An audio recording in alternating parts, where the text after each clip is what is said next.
Guys, kumusta na, no? Ito, no?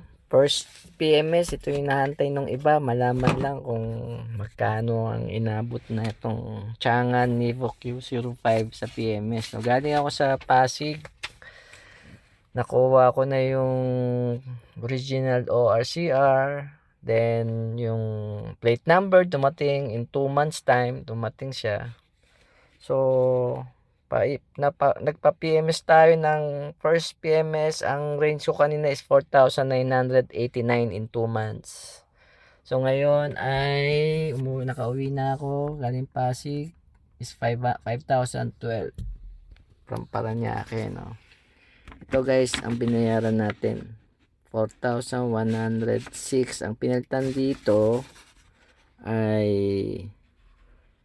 fully synthetic na oil na 5 liters. 5 liters. Tapos itong oil filter. Tapos yung brake cleaner. Tapos may gasket oil drain. Pinalitan na rin siya. Itong mga presyo mga guys para may idea kayo, no. So itong 200, ewan ko kung ano itong 200. Pre-labor pa. Mga ano, no. Pre-labor pa siya. So 4,106. Tapos ang spark plug according sa kanila is every 25,000 pinapalitan yung spark plug. So ito siguro tataas to pag nagpalit tayo ng spark plug. So yun lang, no guys. So para may idea tayo. So ayos naman. Sa Pasig, medyo matagal lang din. Umabot ako ng almost 3 hours na gantay. Inabot ako ng break time. So, yun guys. Salamat, no?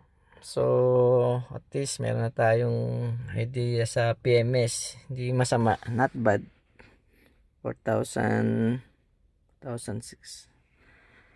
Peace. Thank you.